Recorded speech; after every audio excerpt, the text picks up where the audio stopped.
சென்னை கிண்டியில் 118 ஏக்கர் பரப்பளவில் புதிதாக அமையவுள்ள சுற்றுச்சூழல் பூங்கா குறித்தும் அதில் என்னென்ன இடம்பெற போகின்றன என்பது பற்றியும் விளக்குகிறார் செய்தியாளர் சுரேஷ்குமார்.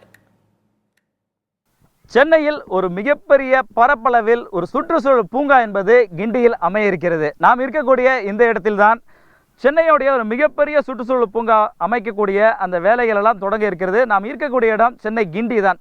கிண்டி ரயில் நிலையத்துக்கு அருகே இருக்கக்கூடிய ரேஸ்கோர்ஸ் நடைபெற்ற இடம் என்பது அரசுடைய இடம்.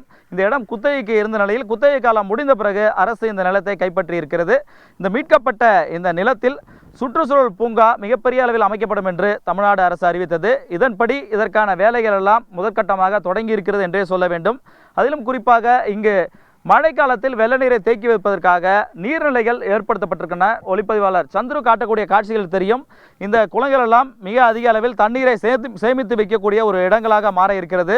மழைக்காலங்களில் இந்த தண்ணீரை சேமிக்கும் பட்சத்தில் இந்த இடத்தில் நிலத்தடி நீர் என்பது உள்ளே சென்று சுற்றிலும் இருக்கக்கூடிய மக்களுக்கு தண்ணீர் என்பது நிலத்தடி நீர் மூலியமாக தொடர்ந்து கிடைப்பதற்கு வாய்ப்புகளை ஏற்படுத்தும். அதேபோன்று வெள்ளம் அதிகப்படியாக ஓடி சென்று குடியிருப்புகளில் பாயும் நிலை இல்லாத வகையில் இந்த இடத்திலே சேமித்து வைப்பதற்கான வாய்ப்புகளும் உருவாகி இருக்கிறது. அது மட்டுமல்லாமல் இந்த சுற்றுச்சூழல் பூங்கா என்பது மிகப்பெரிய அளவில் நடைபாதை கொண்டதாகவும் மரங்கள் அதிகமாக நிறைந்த இடமாகவும் மாற்றப்பட உள்ளது. மேலும் இங்கு மக்கள் மேலே சென்று ரேம்ப் போன்ற அந்த அமைப்புகள் எல்லாம் சென்று பார்வையிடுவதற்கான வசதிகளெல்லாம் ஏற்படுத்த இருக்கிறார்கள். மேலும் பார்வையாளர் மாடம் போன்றவையும் ஏற்படுத்த இருக்கின்றன.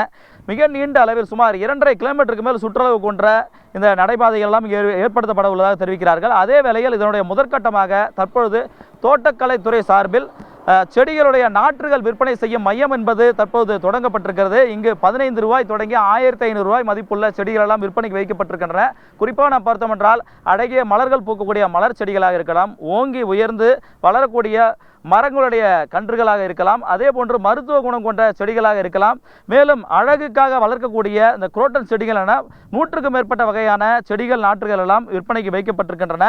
இந்த செடிகளை பொதுமக்கள் வாங்கி செல்வதற்கும் வாய்ப்புகளை உருவாக்கி கொடுத்திருக்கிறது தோட்டக்கலைத்துறை என்றே சொல்ல வேண்டும். சென்னையில் கிண்டியில் அமைய உள்ள இந்த மிகப்பெரிய சுற்றுச்சூழல் பூங்கா என்பது மக்களுக்கு ஒரு மிகுந்த பயனளிக்கக்கூடிய இடமாக மாற இருக்கிறது என்றே சொல்ல வேண்டும். புதிய தலைமுறைக்காக ஒளிப்பதிவாளர் சந்துருவுடன் சுரேஷ்குமார்.